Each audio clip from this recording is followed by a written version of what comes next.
नमस्कार मंडळी, स्वागत आहे तुमचं लोकशाहीराची साहित्य चर्चा या आपल्या यूट्यूब चॅनलमध्ये. आपण लोकशाहीर अण्णाभाऊ साठे यांची एक स्त्री संघर्षाची एक कादंबरी आहे चंदन, तिचं वाचन करत आहोत. तर त्याच कादंबरीचं ते चंदनचं आज आपण तिसऱ्या भागाचं वाचन करत आहोत. जे कोणी नवीन असतील, ज्यांनी यापूर्वीचे भाग चंदनचे बघितले नसतील, त्यांच्यासाठी मी आय बटनवर लिंक देईल. तिथून तुम्ही ते जुने व्हिडिओ बघू शकता, 2 व्हिडिओ बघू शकता आधीचे, किंवा मी डिस्क्रिप्शनमध्ये त्याची लिंकही देईल. तुम्ही त्यावरूनही जाऊन ते व्हिडिओ बघू शकता. तर आज आपण तिसरा भाग बघत आहोत. आई, काय? मी रडलो. का? तू लवकर येत नाहीस. मी कामाला जाते. आज पगाराला लागणार नव्हती म्हणून उशीर झाला, चंदनने शक्य तितका स्वर खाली ठेवून सांगितले. परंतु राजाचे समाधान झाले नाही. तो चुलीपुढे बसून जाळ सारीत होता. चुलीवर भात रटरडत होता. भानवशीवर दिवा गिरक्या घेऊन जळत होता. त्याचा तांबडा प्रकाश सर्वत्र थरथरत होता. चंदनच्या डोक्यात तिडीक उठली होती, पण पगार देताना दयारामने हात दाबल्याची आठवण तिला बेचैन करत होती. दुपारचे चंपाचे शब्द आणि संध्याकाळची दयारामने केलेली ती आगळीक याचा ती विचार करत होती. ती खिन्न झाली होती. 7 दिवसांच्या 14 रुपयाऐवजी दयारामने 24 रुपये दिले होते व देताना हात दाबून आपल्या कुहेतूवर त्याने जणू शिक्कामोर्तबच केलं होतं. त्याने वेडेवाकडे प्रश्न विचारून आपणाला छेडले होते. आज त्यानं मर्यादा सोडून जे बोलायला नको होतं ते बोलला. तो प्रसंग चंदनच्या डोक्यात थैमान घालत होता. ही जवानी, हे रूप उगीच जाळू नको किंवा फुका पासरे विकू नको. त्याचा चीज कर, हे दयारामचे शब्द तिच्या कानात किंचाळत होते. एक भयंकर आग हृदयात घेऊन ती राजाशी बोलत होती. एक लाकूड चुलीत घालून राजा म्हणाला, तू लवकर का येत नाहीस? मला सुट्टी झाली की मी येते, ती उत्तरली. खोटं, राजाने नाक फुगवल्याने चंदनचे काळीज टरकले. आता राजा आणखी काय बोलणार याची तिला काळजी वाटली. काय खोटं? तिने विचारलं. तू उशीर करतेस, तो रडकुंडीला आला होता. मी का मुद्दाम उशीर करते काय? हो, राजाने जाळावर डोळे वटारले. चंदन वैतागून म्हणाले, राजा, माझ्यावर आळ घेऊ नको. नखा एवढा तूही माझ्यावर आळ घेतोस. मी मुद्दाम उशीर करत नाही, मी गुलाम आहे. असं बोलून ती उठली आणि नळावर गेली. अंगावरचं पातळ पिळून आंघोळ करून परत आली तेव्हा तिला हुशारी वाटली. राजाचे डोके शांत झालं असेल असं वाटून ती शांत झाली. जेवण झाल्यावर चंदन राजाला जवळ घेऊन बसली. एक जुने पातळ तिने अंगाभोवती गुंडाळले होते. त्यात तिची काय दडत नव्हती याची जाणीव होऊन ती स्वतःच भ्याली होती आणि अंगावरचे अपुरे पातळ ओढून अंग झाकत होती. आई, काय? पुन्हा राजाने हुनहुन लावली. मायाचा बाबा लवकर येतो, राजा फुसफुसला. मीही लवकर ये ना, चंदन म्हणाली. मायाचा बाबा खाऊ आणतो, मीही आणीन. मी रडतो. का रडतोस? मला तुझी आठवण येते. मी काम करते लोकांचं, मग मला का नेत नाहीस? तू काय करणार येऊन? तू काम कर, मी मातीत खेळेन. तुला नेता येणार नाही, चंदन म्हणाली. माझं काम फार वाईट आहे. खोटं, लबाड. राजा पुन्हा एकेरीवर आला. म्हणाला, तू मला टाकून जातेस. कुठं जाणार नाही तुला टाकून, चंदन चिडली. आणि राजाही संतापला. खोटं, तू जाणार. आणि चंदनने खाडकन त्याच्या गुळगुळीत गालावर चपराक मारली. तसा राजा किंचाळला. 4 बोटं त्याच्या गालावर उमटली आणि दुसऱ्या क्षणी चंदनने त्याला हृदयाशी कवटाळलं.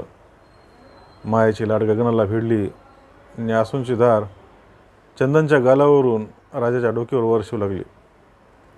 ती भावनावश होऊन बोलू लागली, राजा, मी तुला टाकून कुठं जाणार नाही. तू तशी कल्पनाही करू नकोस. नव्हे ते मनातही आणू नकोस. या जगात मला दुसरा आधार नाही. मी तुझ्यासाठीच जगते आहे. 2 पोटं भरावे म्हणून मी रोज सकाळी तुला पांडुबाबाकडे सोडून जात असते. तू असा अभद्र बोलू नकोस. लवकर मोठा हो. मी सुखात नाही. मी विंचवाच्या पेवात चरफडते आहे. मी एकटी आहे रे.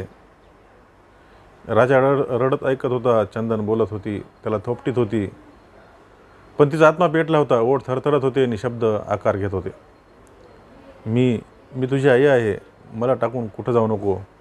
नाहीतर मी क्षणभरही जगणार नाही. तुझ्या बापानं माझा घात केला. मला आणि तुला टाकून त्यांनी जग सोडलं. कुणालाच कळू दिलं नाही. मला कष्ट पडू नयेत म्हणून त्यांनी स्वतःचा देह कष्टाच्या ढिगाऱ्याखाली गाडून घेतला. म्हणून मला काम करावं लागत आहे. रोज मरावं लागत आहे. माझ्या राजा. तिने त्याचे केस कुरवळीत बाहेरचा कानोसा घेतला. दार उघडच होतं. बाहेर सर्व काही सामसूम होतं. गपकन कुणीतरी येईल असं वाटून ती भ्याली. लगेच तिला गोपाळची आठवण झाली. तो दारू पिऊन इकडे येईल असे वाटून तिने दाराला कडी लावून दिवा मालवला. राजाला अंथरुणावर घालून अंग टाकले. रात्र अधिकच मुकी झाली होती. डोंगरी वारा उठला. म्हशीच्या तबेल्यातील मुतट घाण घेऊन तो वस्तीत शिरत होता. वाऱ्याच्या झपाट्याने जुनी घरे आणि पत्र्यांचे खोपटं भयभीत होऊन करकरत होती. तिथली माणसं मरणाला केव्हाही तयार होती. क्षणात हसत तर क्षणात चाकू काढून जीवावर उदार होत. जी कष्टाचे डोंगर उपसून मरत होती, ज्यांना इमान बेईमान या शब्दातील अर्थ कळत होता, ती माणसं आता निवांत निजली होती. रात्रीने त्यांचे अस्तित्वच पुसून टाकले होते. चंदनच्या अंधारात डोळे झाकले आणि एकाएकी जुन्या आठवणींचा सागर तिच्या डोळ्यापुढे उसळू लागला.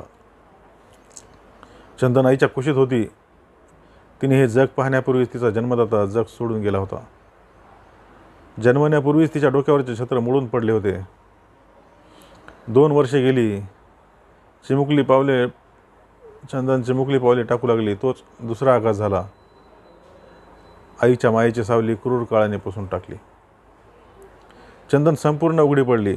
निराधार, बेवारशी झाली. आळीतील दयाळू माणसांना दया आली. त्यांनी तिच्या मामाला कळवले आणि मामा धावत आला. चंदनला आपल्या घरी घेऊन आला. मामांच्या मुलाबाळात चंदन खेळू लागली, वाढू लागली. अगदी लहानपणीच आईबाप अंतरल्यामुळे त्या दुःखाची भीषणता तिला जाणवली नव्हती. चंदन 7 वर्षाची होताच मामाने तिला शाळेत घातली. ती शाळेच्या वाटेवर ये जा करू लागली आणि वाढू लागली. तिचे विचार वाढू लागले. तिची काया वाढू लागली. लवकरच तिचा देह परकर पोलक्यातून ओसंडू लागला. गावातील चावट पोरं बावसळली आणि गावातील शहाण्या लोकांचे डोळे खाडकन उघडले. चंदन मोठी झाली असा त्यांना साक्षात्कार झाला. मग त्यांनी मामाच्या मागे तगादा लावला की चंदन उपवर झाली, लग्न करून मोकळे व्हा. कळी उमलून तिने फुलांचा आकार धारण करावा तसा चंदनच्या देहातील तो बदल पाहून कित्येकांना तिचे वेड लागले. ते घरीसारखे तळपू लागले. मामाची आबरू धोक्यात आली. चंदनला नवरा पाहा म्हणून मामा धावपळ करू लागला. स्थळ सापडत नव्हते. कित्येकांनी येऊन चंदनला पाहून पसंत केली, पण तिचे पोरके पण आडवे आले. नकार मिळाला. मामाच्या प्रयत्नाला फळ आले. मुलगा मिळाला. तोही पोरका होता. मानगावानेच त्याला जगावला होता. त्याचे रूप गुण गरिबीत गाडले गेले होते. गाव त्याला कष्टाळू म्हणून ओळखी. मामाने उडून धरले नाही. तिथे धरून चंदनचे लग्न उरकून घेतले. चंदनच्या डोक्यावर तांदूळ पडले आणि मामाच्या डोक्यावरचे ओझे दूर झाले. चंदन संसाराला लागली. 2 मने जुळली. 2 तारा एकजीव होऊन एक नवाच नाद निनादू लागला. चंदनला दिवस गेले. लवकरच आपण आई होणार या कल्पनेनेच ती लवली, मोहरली. वयाच्या 14व्या वर्षी चंदनला मुलगा झाला. त्याचे नाव तिने राजा ठेवले. एकाचे दोन नि दोहोचे 3 तोंड झाली. जगू हुरपाने कष्ट करू लागला, पण खेड्यावर कष्टाला विशेष वाव नव्हता. पोटापुरता पैसा भेटत नव्हता. त्याच दरम्यान कुणीतरी खबर दिली की मुंबईत कामधंदा जोरात आहे. जो कष्ट करील तो खोऱ्याने पैसा उडेल. हे ऐकून जगू चंदननी बाळ यांना घेऊन मुंबईत येऊन दाखल झाला. पण मुंबईत त्याची निराशा झाली. मुंबईत काम धुंडून त्याला काम मिळत नव्हते. बेकार त्याची भरती झाली होती. मडक्यावर मुठभर माती पडावी तशी अवस्था होऊन तो सारखा पळत होता. काम नाही, घर नाही. तो विवंचनेत बुडाला.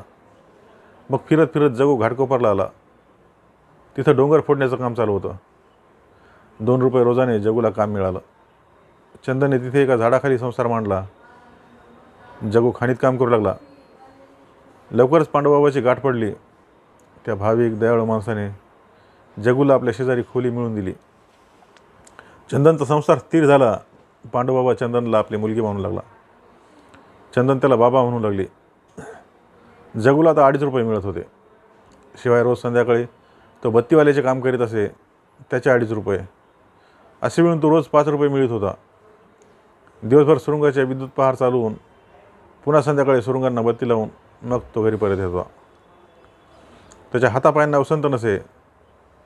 चंदनला नळ माहीत नव्हता. दागदागिने, भांडी कुंडी याने घर भरले होते. ते अपार सुख पाहून चंदन चकित झाली होती. आपण फार भोगलं म्हणूनच देवानं हे सुख आपल्या वाटायला दिलं आहे, असं ती म्हणत होती. तर एखाद्या वेळी ती उलटच विचार करत होती. लवकरच आपल्यावर भयंकर दुःख कोसळणार आहे, म्हणून का देवानं मला हे सुख दिलं आहे, असा तिला प्रश्न पडत होता. अशा आनंदाची 7 वर्षे मागे पडली. एके दिवशी दुपारी राजा आणि पांडूची त्याच्याच वयाची माया ही दोघे खेळत होती. पलीकडे पांडुबाबा पुरावर नजर ठेवून आपला भाजीपाल्याचा व्यापार करीत होता. चंदन व्हराट्यात बसून तांदूळ निवडीत होती. राजाची बडबड ऐकून ती मनातच म्हणत होती, राजाचं 7वं वर्ष आता संपल. अगदी नको अशा वेळी राजा जन्माला आणि आता दिवस येऊन जातात. राजाची पाठ बरी नाही. त्याच्या पाठीवर एखादी मुलगी व्हायला हवी होती, असं म्हणून ती स्वतःशीच लाजली आणि तोंडाला पदर लावून हसली. आणि त्याचवेळी मोठा गडगडाट झाला. वस्ती हादरली. माणसे कावरीबावरी झाली. बाहेर येऊन काय झालं म्हणून पाहू लागली. चंदन अंगणात आली आणि कोणतरी म्हणलं, खाणीत कडा कोसळला. तशी चंदनने किंकाळी फोडली. तिला कापरं भरलं आणि ती पांडुबाबाला घेऊन खाणीकडे धावली. सर्व काही शांत झालं होतं. 500 फूट उंचीचा कडा कोसळून एकूण एक कामगार त्याखाली गाडले गेले होते. मरणाऱ्यांची पोरे बळे ते 80 फूट ढिगाऱ्याभोवती टाहो फोडून रडत होती, लोळत होती. काही स्त्रिया मातेचे बकाने भरीत होत्या. चंदनने डोळ्यात प्राण आणून आपले सौभाग्य निरखले, पण तिथे फक्त 12 प्रेते दिसली. त्यात जगू नव्हता. चंदनला घेरीच आली. ती कोसळली. गाडले गेलेले कामगार बेपत्ता झाले असं कंत्राटदारानं नंतर जाहीर केलं. नुकसान भरपाई द्यावी लागू नये म्हणून त्यानं तो कांगावा केला होता. चंदनला ते खरं वाटलं. तिने आकाश पाताळ एक केलं, पण जगूचा पत्ता काय लागला नाही. तिचा आकांत वाया गेला. तिचे अश्रू वाया गेले.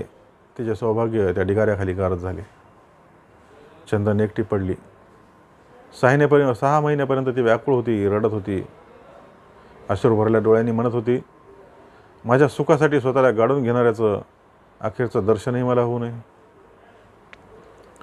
पुन्हा ती म्हणे, झालं तेच ठीक झालं, नाहीतर त्यांचं प्रेत पाहून आपला आत्मा करपून त्याची राखच झाली असती आणि राजाला वनवास आला असता. आणखी थोडे दिवस गेले. दुःखाचा भार हलका झाला. ह्या वेळेपर्यंत चंदनच्या संसाराला ओटी लागली होती. पैसा संपला होता. किडूक मिडूक गेले होते आणि जे शिल्लक होते तेही जाण्याच्या मार्गावर होते. आता पुढे काय? पुढे जगायचे कसे? हा एकच प्रश्न तिच्यापुढं थैमान घालत होता. एकदा राजाने विचारले, आई, बाबा? ते देवाघरी गेले. का गेले? त्यांना माझा कंटाळा आला. चंदनच्या गालांवरची अश्रूची धार उतरली. ते निष्ठूर झाले. त्यांनी फार फार कष्ट केले, पण आपल्या मागे आपले चंदन एकटे होऊन ते मातीकाम करील याचा त्यांनी विचार केला नाही. ते खूप बडबडू लागली आणि राजा गप्पा झाला. आणि एके दिवशी चंदन दयाराम कंपनीत मातीकामावर रुजू झाली. जीवनातील पेच सोडवण्याचा तो एक मार्ग होता. कष्ट करणे या पलीकडे दुसरे काहीच सुचत नव्हते. ती पहिल्याच दिवशी काम करून आली आणि घरी येताच तिने पांडुभावापासून हंबरडा फोडला. लोकांची पाहण्याची रीत, कुत्सित बोलणे, डोळ्यांचे दुष्ट खुणा आणि तो भयंकर धावपळ याचा त्या पहिल्याच दिवशी तिला उभं आला. परंतु मनाने दुबळ्या माणसाला परिस्थिती नडवते आणि कणखरही बनवते. लवकरच चंदनी तशीच कणखर बनली. ते दुष्ट वातावरण तिच्या अंगवळणी पडलं. अनेक नजरांच्या तलवारीचे वार चुकवीत ती काम करून सलामत घरी येत होती. दूर कुठेतरी अकराचे ठोके पडले. एक एक टोला येऊन चंदनच्या कपाळावर आदळला, कानावर आदळला आणि ती विचारचक्रातून बाहेर पडली. तिने हळूच राजाला जवळ ओढले. नको, आम्हाला तू मारलं. राजा गुरकला. तोही अजून जागाच होता. कोण म्हणतं मारलं? चंदन त्याच्या गालाचा मुका घेऊन म्हणाले. मी ती गंमत केली, पण मला लागलं की. त्यानं तक्रार केली. चंदन म्हणाले, पुन्हा मी तशी गंमत करणार नाही. राजाचं समाधान झालं. तो आईकडे सरकला. तिच्या हृदयाशी बिलगला आणि चंदनच्या काळजात सुखाचा सागर हेलावून उठला. तू लहान आहेस, पण माझा आधार आहेस. लवकरच मोठा हो, शाळा शिक, शहाणा हो, असं म्हणून तिने त्याच्या गालावर ओठ टेकले. राजा खुदकन हसला. सर्वत्र शांतता पसरली. काही क्षण तसेच गेले. इतक्यात एकाएकी थोड्याच अंतरावरून आवाज अशी गोपाळची आरोळी ऐकू आली. वस्ती हादरली. वातावरण थरारलं. लोक झोपेतून जागे झाले. बाहेर झोपलेले लोक उठून पळत सुटले. एकच दंगल माजली. चटकन चंदन उठून बाहेरचा कानुसा घेऊ लागली. गोपाळ दारू पिऊन पिसाळला. पळा, असं कोणीतरी म्हणत स्वतःच पळत सुटलं. चंदनला धडकी भरली. तो जर इकडे आला तर, असे म्हणत ती अंधारातच कानुसा घेऊ लागली. काही अंतरावर गोपाळ किशोरीच्या दारात चाकू घेऊन उभा होता. चहाची उधारी मागताना किशोरीने अपमान केला असं त्याचे म्हणणं होतं. त्याचा सूड घेण्यासाठी तो आला होता. हातात पल्लेदार काठी घेऊन किशोरी गोपाळपुढे एकटाच उभा होता. गोपाळ त्याची आतडी पाहत होता, तर तो गोपाळचे डोके पाहत होता. आणि दोघेही आळीपाळीने आवाज अशी गर्जना करीत होते. चंदनला गोपाळ दारात आल्याचा भास होऊ लागला. भीती वाटू लागली. तशी ती राजाला पोटाशी घेऊन उठली आणि पांडुबाबाकडे पळाली. बाबा, दार उघडा. तिने दारावर थाप मारली. काय झालं चंदन? पांडवानं दार उघडून तिला आत घेऊन विचारलं. गोपाळ दारू पिऊन आलाय. मग तू का व्हायलीस? मला त्याची भीती वाटते. मग नीज इथे. मोगलाई नाही. पांडूने दिवा लावला. चंदनने अंथरून पसरून अंगात टाकले होऊन आले. बाबा, दिवा मालवा. पांडवने दिवा फुंकला. गपकन अंधाराने घर भरले. चंदन त्यात गडप झाली. तिचे डोके ठणकू लागले. ती मधून मधून कणू लागली. पांडू दारात बसून त्या दंगल ऐकत होता. थोड्या वेळाने पोलिसांची गाडी आली आणि गोपाळला घेऊन गेली. वातावरण निवळलं. पांडू घरात गेला. चंदन कणत होती. चंदन, काय होतंय? पांडूने विचारलं. माझं डोकं ठणकतंय. अंधारात ती फुटफुटली. पांडूने अंधारात नेमकं तिच्या कपाळावर हात ठेवला. तशी ती किंचित चमकली. त्या परक्या स्पर्शाने विद्युत स्पर्श व्हावा तसे तिला वाटले. आणि दयारामने हात दाबला. त्याची तिला आठवण झाली. पांडूचा हात तिच्या कपाळावर तसाच होता. तो बाजूला करण्याचे किंवा झिडकारण्याचे सामर्थ्य तिच्यात नव्हते. कितीतरी वेळ ती तशीच निश्चित पडून राहिली. मग हळूच म्हणाली, बाबा. काय? किती वाजले? 3. दिवा लावा. पांडूने दिवा लावला. तशी ती उठून बसली. गोपाळ आणि पोलिसांनी नेल्याचे ऐकून तिला बरं वाटलं. गुडघ्यावर हनुवटी टेकवून ती दिव्याकडे पाहत बसली आणि तिच्या त्या सुंदर डोळ्यापुढं विलक्षण चमत्कार झाला. प्रकाशाने रात्र रेटली, मग पुसून काढली. पूर्वेला नवा तजेला आला. ढगाच्या घडीतून प्रकाश उतरू लागला. पूर्वेच्या गालांवर हास्याची लाली उमलली आणि मुंबईवरची सकाळ अवतीर्ण झाली. चंदन गालात हसून उठली. आणि आपल्या खोलीत गेली. तिच्या मनावर रात्री पडलेले दडपण दूर झाले. रात्री आपण फारच घाबरून गेल्याची जाणीव तिला झाली आणि ती मनाशीच हसली. धन्यवाद.